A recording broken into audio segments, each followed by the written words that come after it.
Recce की जाती थी और उन लोगों को निशाना बनाया जाता था जो वनरेबल थे या जहाँ मौका इनको लूट का मिलता था। आप देख रहे हैं एमए न्यूज। लगातार 15 दिनों से हो रहे लूट का उद्भेदन पटना पुलिस ने कर लिया। उसमें 5 आरोपी को गिरफ्तार किया है। नमस्कार, मैं नीरज, आप देख रहे हैं एमए न्यूज। दरअसल मामला पटना पश्चिमी क्षेत्र के पालीगंज अनुमंडल का है, जहां पर 15 दिनों से लगातार जगह जगह हो रही थी लूट।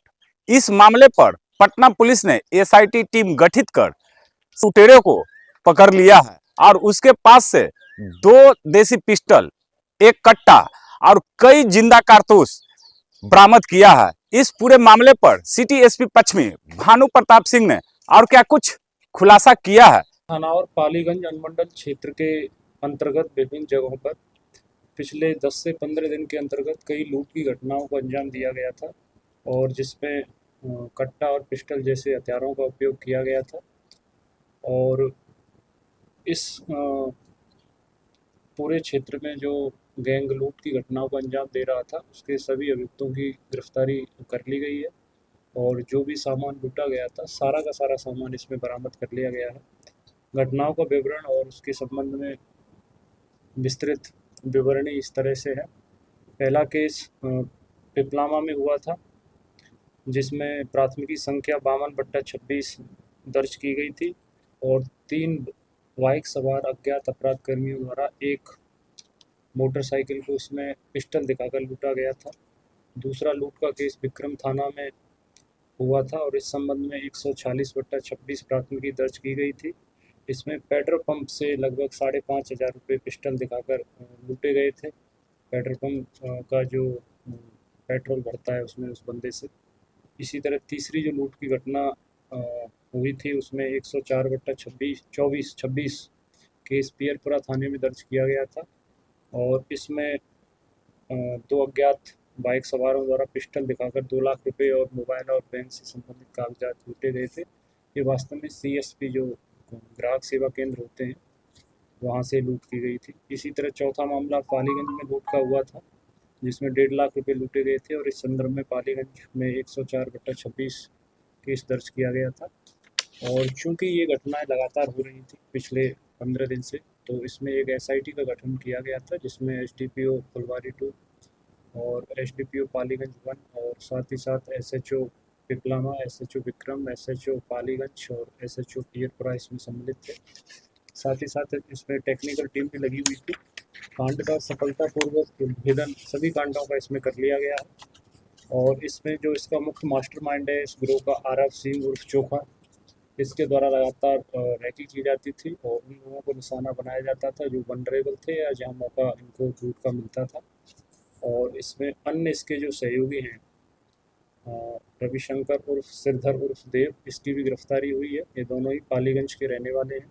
हरिकांत कुमार सन ऑफ अखिलानंद शर्मा, इसकी भी गिरफ्तारी हुई है, ये भी पालीगंज का रहने वाला है। राकेश कुमार सन ऑफ किशोर राम, इसकी भी गिरफ्तारी हुई है। रोशन कुमार सन ऑफ धनंजय राय जो बीटा का रहने वाला है।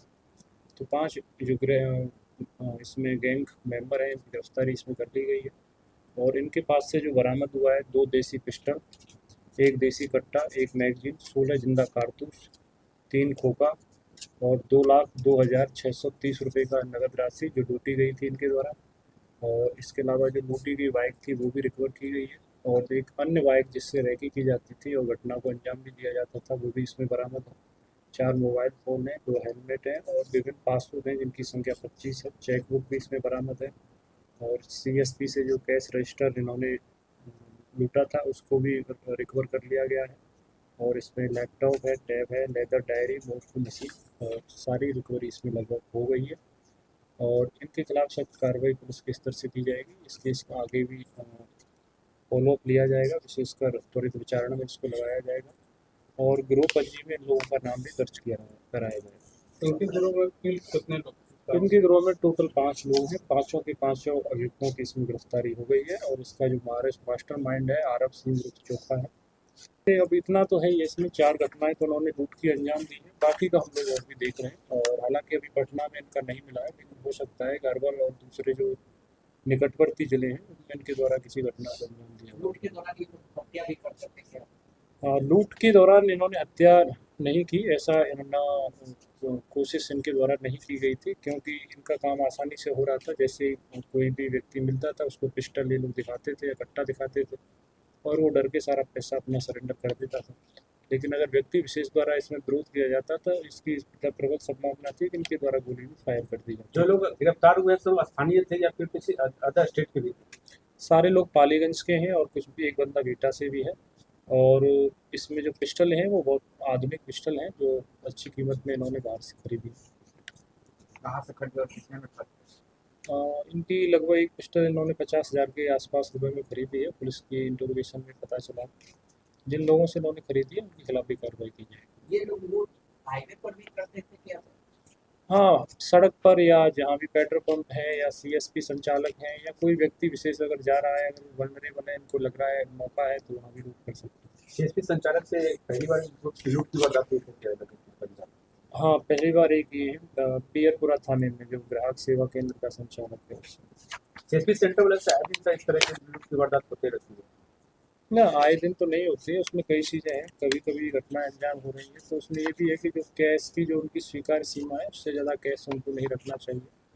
और दूसरा ये है कि अपने यहाँ कैमरा भी लगाएं, पुलिस का जो हेल्पलाइन नंबर है वो रखें और अलार्म वगैरह भी अपने यहाँ पर रखें। अगर कोई ऐसी घटना होती है तो तुरंत पुलिस को सूचित करें, पुलिस की तरफ से पूरा सहयोग किया जाए। जैसे बैंक को लूटने की कोशिश की गई है, वहाँ भी 1.5 लाख रुपए इनके द्वारा लूटे गए थे, एक लैपटॉप और मोबाइल। ये इसमें 104/26 केस हुआ था, उसी से पूरा एक केस खुला है और ये सारे के सारे इसी के गैंग का। ग्राहक सेवा केंद्र वाला लोग जो कहते हैं जो संचालक जो लोग कहते हैं कि हम लोग की सुरक्षा दी जाए। सुरक्षा उनको पूरा है। अगर उनका कैश का जो फ्लो होता है तो उसमें अगर उन्हें ज़रूरत है, कहीं से अगर बड़ी मात्रा में कैश ला रहे हैं तो उनको एस्कॉर्ट करवा दिया जाएगा पुलिस के स्तर से। ना, कोई ड्रग एडिक्ट नहीं थे, बालिग थे और बिल्कुल अपने मानसिक और शारीरिक रूप से स्वस्थ थे। बट क्राइम इनका पैसा था और इनको विकृत मानसिकता थी। पैसा मेहनत से नहीं कमाना था, लूट और डकैती के माध्यम से कमाना था। जैसे मैंने बताया, पहली घटना 22 मार्च को हुई थी, उसके बाद 29 मार्च को दूसरी घटना हुई, तीसरी 31 मार्च को हुई है और चौथी 9 अप्रैल को हुई है।